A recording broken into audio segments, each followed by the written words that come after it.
함께 가야 할 길을 묻습니다. 김종배의 시선 집중. 친어머니를 상대로 양육비 지급 소송까지 내신 건데요. 저희한테 이제 동생에 대해 묻지 않고 그냥 상속한 금액은 당연하고 또 당당하고 마치 본인의 권리인 양 수령하고 또 청구하고 그런 모습을 옆에서 이제 지켜보면서 네. 도덕적인 부분에 대해서는 전혀 미안함이라든지 뭐 이런 죄책감 없이 그냥 행동하는 너무 뻔뻔한 친모를 보면서 너무 화가 났고 가족들을 대표해서 제가 너무 억울했어요. 제가 이제 오늘 인터뷰를 시작을 하면서 이제 전북판 구하라 사건 이렇게 이제 그 표현을 했는데 이제 구하라법 법에 대해서는 어떻게 생각을 하세요? 또 저희처럼 힘든 싸움을 당연한 권리인데도 불구하고 힘든 싸움을 해야 이걸 일부 인정받을 수가 있는 거예요. 네. 양육한 부모의 마음을 조금이라도 헤아려 주시기 위해서는 이 법의 개정이 매우 중요하다고 생각을 합니다. 네, 여러분 이 인터뷰 기억하십니까? 1년 전이었습니다. 지난해 6월 32년 동안 나타나지 않았던 생모가 순직한 소방관 자녀의 유족급여를 받아간 것이 알려지면서 논란이 크게 됐었죠. 이때 했던 인터뷰인데요. 바로 순직 소방관 언니와의 인터뷰였었습니다. 근데 좀 그 뒤에 전해지고 있는 소식이 있습니다. 이 언니와 아버지가 지난달 23일 공무원 연금공단에 재해유족급여 제한 신청서를 제출을 했다. 이런 소식이 전해졌는데요. 어떻게 된 일인지 바로 그 언니죠. 강화현 씨 연결해서 이야기 나눠보겠습니다. 나와 계시죠? 네, 안녕하세요. 예, 어떻게 그동안 잘 지내셨어요? 뭐 하루하루 동생이 볼 수 없는 아침이 되면 뭐 오늘이 꿈이었기를 바라고 눈을 뜨고요. 네. 또 밤이 지나면 뭐 모든 게 꿈이었기를 바라면서 또 잠이 들고 하루하루 동생이 보고 싶은 마음하고 못해준 미안한 마음을 그렇게 하루하루 보내고 있습니다. 아버님은 어떠세요? 건강을? 아버님은 좀 살이 많이 빠지셨고요. 예. 모든 게 정리가 되고 저희가 권리를 찾아온다고 해도 자식 먼저 앞세운 부모님이신지라 하루하루 매우 힘든 하루 보내고 계십니다. 그러시군요. 네. 자, 그 지난달 23일에 공무원 연금공단에 재해유족급여 제한 신청서를 제출을 했다. 이런 소식이 전해졌는데 어떤 이야기예요? 좀 설명 좀 부탁드릴게요. 재해유족급여 신청서는요. 예. 공무원 구하라법이라고 불리는 공무원 재해보상법과 공무원 연금법이 지난 6월 23일 시행된 이후에 생긴 신청서인데요. 네. 사망한 공무원에 대한 양육 책임을 불이행한 부 또는 모가 공무원의 사망으로 인해서 발생한 유족 위로금이나 유족 연금 등을 수령하는 것을 제한하고 또 진정한 유족을 보호해주는 제도의 신청서입니다. 지금 23일에 시행에 들어갔다고 말씀하셨는데 그럼 바로 그 시행 첫날에 그 제출을 하셨던 거예요? 네, 첫날 제출했습니다. 아, 그래요. 근데 아직 이제 그러면 결과는 아직 안 나온 겁니까? 어떻게 되는 겁니까? 결과는 아직 안 나왔고요. 네. 3, 4개월 정도 예상을 하고 있습니다. 3, 4개월 정도. 네. 자, 근데 그동안 지속적으로 그 동생분의 유족연금이 이 친모에게 지급이 되고 있었던 거예요? 네, 유족연금은 매월 지급되고 있었습니다. 그래요? 네, 양육비 소송 판결된 이후에도 뭐 친모에게 반전은 계속 인정을 해줄 수밖에 없었으니까요. 예. 네. 그 보상금 받아갔고 거기에다가 또 유족연금까지 매달 지금까지 받아갔던 거예요. 그러면 친모가? 네. 아, 그래요? 근데 신청서를 접수한 뒤에 친모가 찾아온 적이 있었다면서요? 네. 지난 7월 9일 날 이제 점심시간 지나고 제가 일하고 있는 직장으로 직접 방문을 했더라고요. 그러면 이 신청서 낸 걸 알고 찾아온 거예요? 네, 알고 찾아오셨고요. 예. 네, 제가 재유족 지급 제한 신청서를 이제 제출을 하니까 공무원 연금공단 측에서는 이제 제가 신청한 제한 신청에 따른 이의가 있는지 상대방한테도 확인을 해야 하고 또 그에 따른 심사를 거쳐야 하기 때문에 공단에서 친모에게 연락을 한 걸로 제가 알고 있습니다. 그래서 찾아와서 뭐라고 하던가요? 기존에 양육비 청구받은 7,700만 원 중에 일부를 매월 61만 7천 원씩 5년으로 납부해서 주고 있는데요.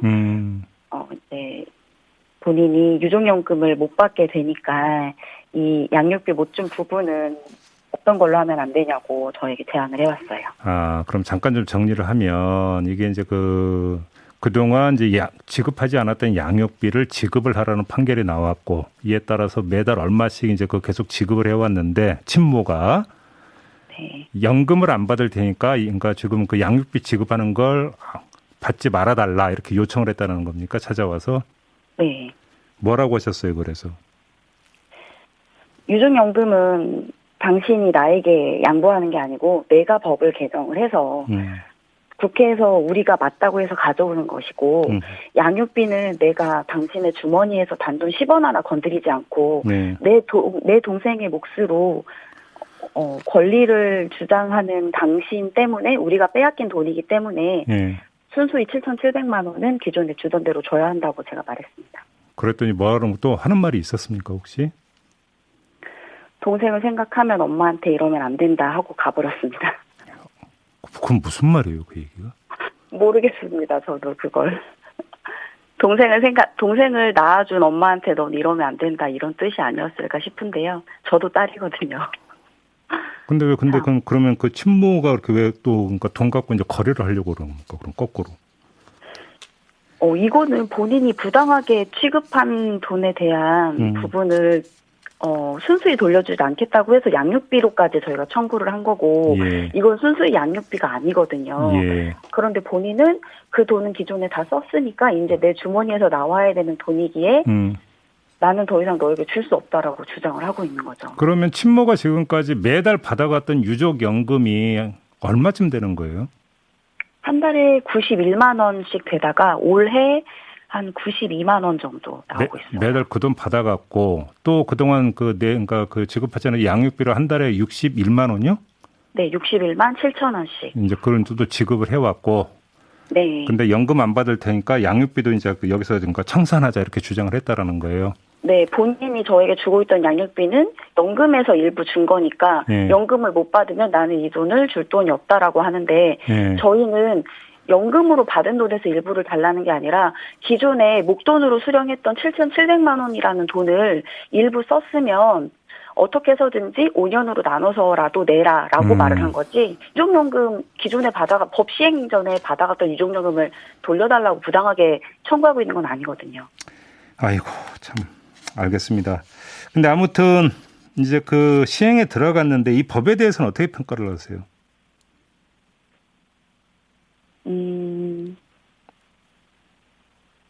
저희가 지금 이번에 공무원 구하라 법은 진정한 유족의 권리를 찾아주기 위해서 국민의 눈높이에서 민심을 읽고 억울함을 이제라도 달래주기 위해서 만들어진 개정이라고 생각을 합니다. 예. 그리고 오로지 유족을 위한 마음으로 추진하지 않았으면 절대 통과가 될 수도 없었고요.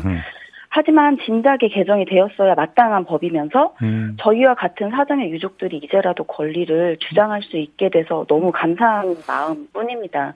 그리고 또 마지막으로 하루라도 빨리 그 나의 소중한 가족의 권리와 명예를 당당히 되찾아오는 유족분들이 많으셨으면 정말 좋겠습니다. 아, 이게 이제 시행 첫날에 바로 어떤 그 접수를 하셨던 것도 1호가 돼서 그 결과가 네. 좀 다른 어떤 비슷한 처지에 계신 분들에게 좀 알려졌으면 좋겠다 이런 소망을 안고 그럼 바로 첫날 그러니까 신청을 하신 거겠네요. 네, 저도 많은 유족분들께 다 댓글로 용기를 받았고 힘내라고 많이 격려도 해주셨고 해서 네.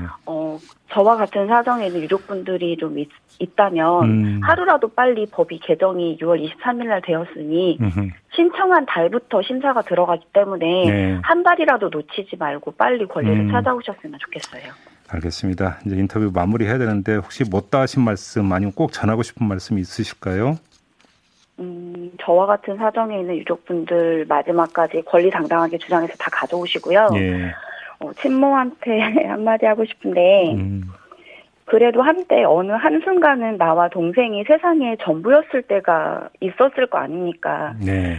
한순간이라도 있었다면 이제라도 엄마가 잘못했다, 미안하다 말씀해 주시고 당신의 자리를 대신해준 우리 부모님께 감사하다고 진심으로 말씀을 좀 해주세요. 그러게 왜 그 한마디를 왜 못할까요? 정말. 저도 모르겠습니다. 그 한마디를 못해서 여기까지 온 건데요. 그러게요. 정말 저도 큰 딸인데 너무나 마음 한켠이 창피하고 참 부끄럽습니다. 그러게요. 참 그 한마디가 그렇게 어려운 건지. 하여간 그래도 몸도 마음도 건강하시기 바랍니다. 감사합니다. 예, 지금까지 순직 소방관의 친언니죠. 강화연 씨와 함께했습니다. 날카롭게 묻고 객관적으로 묻고 한 번 더 묻습니다. 김종배의 시선 집중. 네, 여당만이 아닙니다. 야당에서도 여러 사람이 차례로 대권 도전 선언을 하고 있는데요. 그 가운데 한 분이 바로 국민의힘의 윤희숙 의원입니다. 이준석 대표가 민주당의 송영길 대표와 전국민 재난지원금 지급에 합의를 했을 때 이 소식이 전해지자 아주 강하게 비판했던 주인공이기도 한데요. 자, 전화로 윤희숙 의원 만나보겠습니다. 나와 계시죠? 네, 안녕하세요, 선생님. 예, 안녕하세요. 사실 서울시장 보궐선거가 있을 때 이제 출마설이 돌았는데 그때는 출마를 안 하셨고요. 이번에 이제 대권 도전을 선언하셨는데 서울시장과 달리 대선은 비전 싸움이라 용기를 냈다 이렇게 말씀하셨는데 좀 풀어주세요. 어떤 뜻으로 이런 말씀하신 거예요? 말씀 그대로 서울시장은 뭔가 생각의 싸움이라고는 저는 생각을 안 했어요. 그런데 대통령은 나라를 어떻게 이끌 것인가, 지금 우리가 무엇이 문제인가를 진단하는 그런 자리라고 저는 생각해서 네. 그런 거라면 나도 잘할 수 있다. 오히려 내가 잘할 수 있다. 이런 생각을 한 거죠. 그러면 국민에게 어떤 비전을 제시하고 싶으신 겁니까? 그 내용을 좀 여쭤보겠습니다. 그러니까 어떤 비전이라고 하면 사실 굉장히 달콤한 얘기들을 해요. 다들 그렇죠. 희망과 네. 미래, 기회 이런 얘기를 하는데 제가 국민들한테 간절히 얘기하고 싶었던 것은 지금을 고치지 않으면 미래가 바뀌지 않는다는 얘기예요. 지금 네. 다음 세대에게 굉장히 그 우울하고 절망스러운 미래가 기다리고 있다는 걸 우리가 아는데 그걸 바꾸기 위해서는 우리 안의 문제를 지금 잘라내는 고통을 감내해야 된다는 얘기를 정말 간절하게 하고 싶었습니다. 그러니까 지금의 우리가 뭐가 문제고 뭐를 고쳐야 한다는 얘기를 정직하게 하지 않는 정치가는 네. 국민들이 선택하면 안 된다고 저는 생각해요. 그러면 그러면 잘라내야 되는 지금의 핵심 내용이 뭐예요? 의원님이 보시기에는. 지금 우리 젊은이들이 그 기회를 갖지 못하는 이유가 뭐냐? 그러면 일단 일자리가 없잖아요. 네. 그렇죠? 일자리가 네. 없고 그리고 그런 일자리가 없는 경제적인 문제가 존재하는 것이고 그 경제적인 문제를 온 힘을 다해서 태클하지 않는 정치도 문제죠. 그 두 가지가 저는 다 문제라고 생각합니다. 거기에 네. 국민들이 굉장히 익숙해져 있는데 그것을 깨워서 우리 지금 그 문제를 고쳐가지 않으면 지금 너무 뻔한 거잖아요. 지금 이런 상태로 가면 다음 세대는 우리 세대보다 훨씬 더 좀 뭐랄까요 불쌍해 이런 얘기 아무렇지도 않게 하거든요. 네. 그걸 알면 고쳐야죠. 근데 저도 좀 답답한 마음에 한번 이렇게 질문을 드려볼게요. 그러니까 네. 그 이명박 정부 때나 박근혜 정부 때나 문재인 정부 때나 공통되게 좋은 일자리 창출은 다 외쳤거든요. 그렇죠. 근데 사실은 어느 정부를 막론하고 성공했다고 평가할 수가 없어요. 자, 맞습니다. 그러면 네. 정파나 이념을 떠나서 지금 이거 다르게 접근해야 된다는 문제인데 네. 이게 결국은 경제 구조의 문제 아니냐. 그다음에 그 세계에서 흐름의 문제 아니냐 이런 지적을 하던데.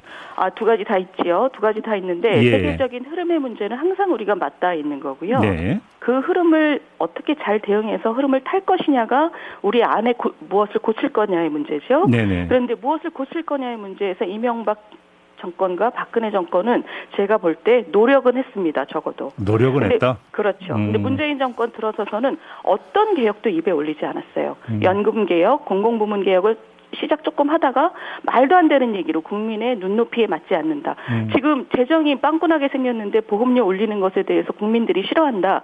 그러니 하지 말아라. 너무나 무책임한 리더십입니다. 이거 30년 있으면 고갈된다는 거 전 국민이 다 알아요. 네. 무슨 얘기냐? 지금 문제도 똑같고 여러 정권들이 다 노력은 했다고 하시지만 노력의 정도는 매우 다릅니다. 그러면 예를 들어서 그거 하려면 지금을 끊어내야 된다고 말씀하셨는데 예를 들어서 노동개혁이라든지 연금개혁이라든지 이런 것들을 해야 된다는 말씀이십니까? 그렇죠. 노동개혁, 연금개혁, 공공부문개혁, 그리고 교육개혁. 예. 이게 이제 앞으로 우리가 어떻게 살아갈 것이냐에 대한 얘기죠. 거기에 정치개혁도 들어가겠죠. 그래요. 결국은 그 이야기를 하면은 표 얻기가 힘들지 않느냐 이런 이야기로 바로 따라붙는데 돌파를 하신다 이런 말씀이십니까, 의원님은? 그런 사람이 있기는 있어야 되지 않겠습니까? 의원님이 이제 그걸 자처하신다 이런 말씀이신 거고요. 알겠습니다. 자, 이준석 대표가 송영길 대표하고 전국민 재난지원금을 합의를 했다가 번복을 하는 일이 있었는데 아주 강하게 비판하셨습니다. 뭐가 핵심 문제였다고 보시는 겁니까? 저는 이 논쟁을 보면서 제가 강하게 비판을 한 이유는 이게 철학의 문제이기 때문이에요. 그러니까 이 철학의 문제를 제기했을 때 이 논쟁이 한 이틀 간 것은 이것을 또 기술의 문제로 받는 사람들이 있었기 때문이에요. 근데 저는 기술의 문제로 받을 문제는 아니라고 생각합니다. 의원님 잠깐만, 철학은 뭐고 기술은 뭐예요, 그러면? 그러니까 지금 그 말씀을 드릴 건데 지금 이 재난지원금 문제는 사실은 저는 일관되게 얘기를 해왔습니다. 우리 당은 전 국민이냐 일부 국민이냐 이런 게 중요한 게 아니라 피해 국민에게 지원을 해야 된다고 주장해왔고 저도 그랬습니다. 그 밑바탕에는 뭐가 있냐면 지금 코로나 국면에서 우리가 쓰는 모든 돈은 다 빚을 내서 쓰는 겁니다. 다음 세대가 갚아야 되는 돈이란 뜻이에요. 그렇기 때문에 다음 세대로부터 돈을 땡겨와서 쓸 때는 정말 지금 어려운 분들, 피해받은 분들에게 써야지 이걸로 돈을 뿌리면 이거는 범죄다. 저는 그렇게 생각해요. 다음 세대가 갚아야 될 돈을 땡겨오면서 이것을 모든 국민에게 피해 안 받은 국민들한테까지 뿌린다? 이거는 바람직하지 않습니다. 이게 저희 철학이라고 저는 생각하고 우리 당의 그 기반은 이런 철학을 공유하는 국민들이 지지를 하기 때문에 당이 존재하는 거라고 저는 생각해요. 그렇기 때문에 우리 당의 철학이 어떤 역사 앞에 책임 있는 정치를 해야 된다. 이런 그 흐름이라면 이것을 덜컥 바꿔서는 안 된다고 생각합니다. 누구 한 사람이. 그러니까 이게 제가 제기하는 철학의 문제고 당대표가 무엇을 하면 안 되는지를 제가 지금 말씀드린 거예요. 이런 걸 바꿀 때는 정말 당원과 지지자와 의원 전부가 앉아서 정말 그 머리 터지는 토론을 통해서 바꿔야 되는 거지 이것은 덜컥 바꿀 문제가 아니라는 뜻이죠. 그러니까 지금 이런 문제를 제가 제기를 한 거예요. 근데 이게 그렇기 때문에 제가 철학의 문제라고 말씀드린 겁니다. 근데 그럼 기술은 어떤 뜻으로 하신 말씀이세요?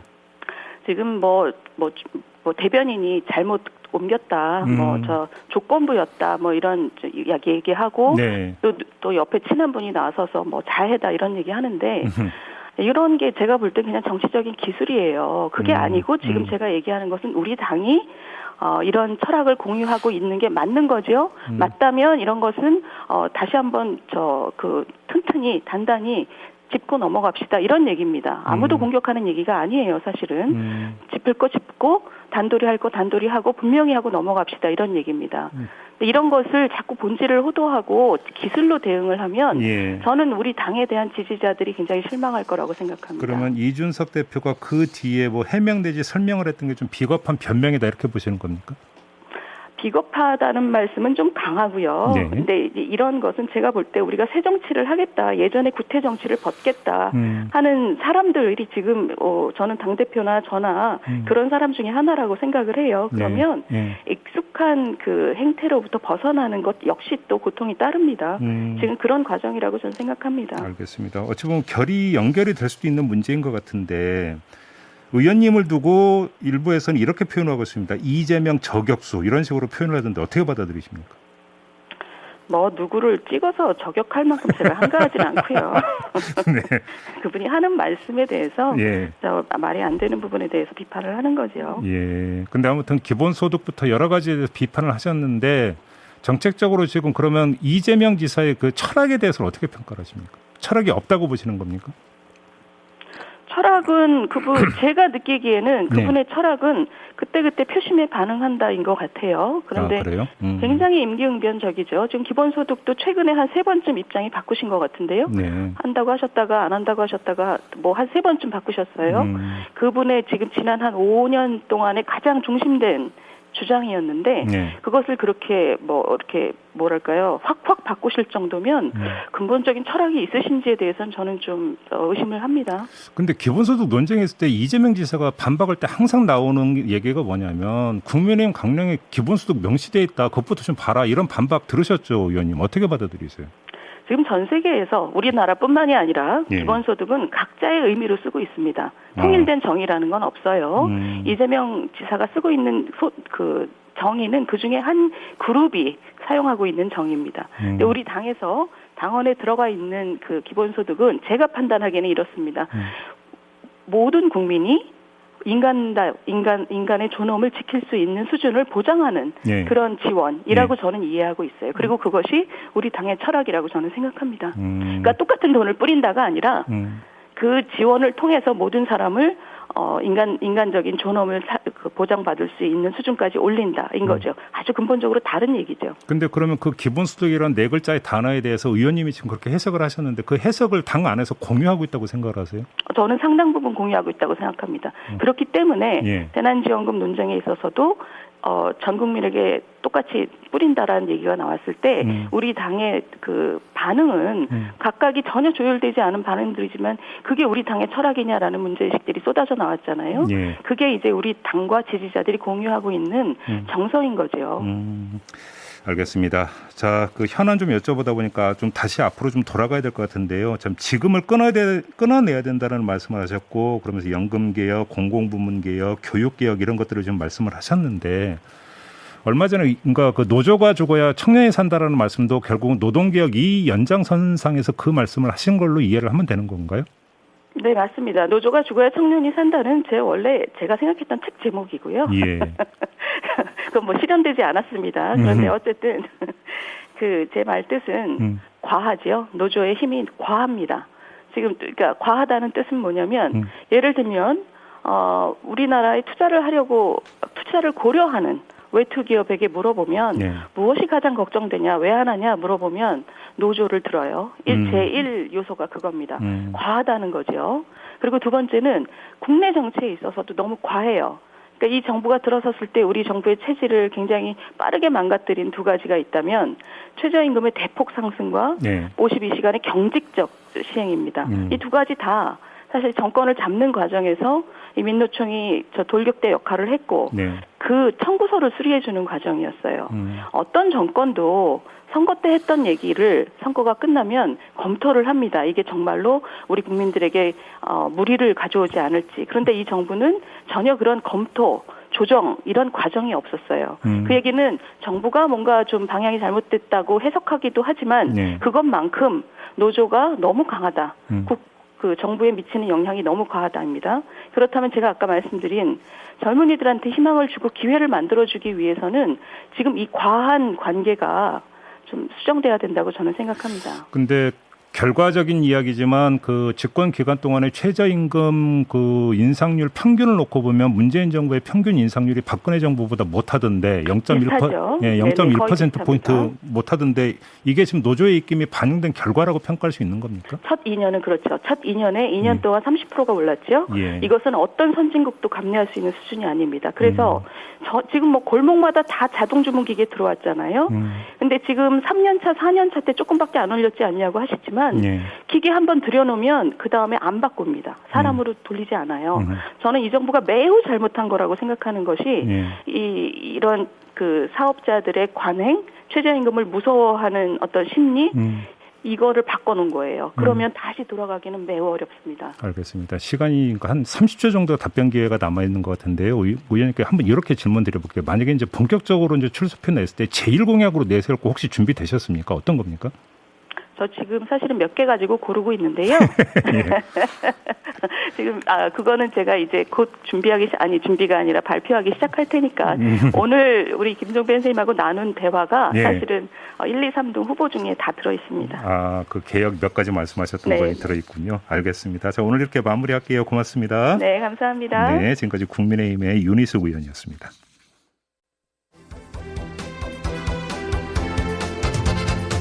네, 시선집중 2부 마무리하고 8시 3부로 이어가겠습니다. 3부에서는 더불어민주당 본경선에 진출한 6명의 주자들 차례로 인터뷰하고 있는데요. 자, 오늘 박용진 후보 만나보도록 하겠습니다. 잠시만요.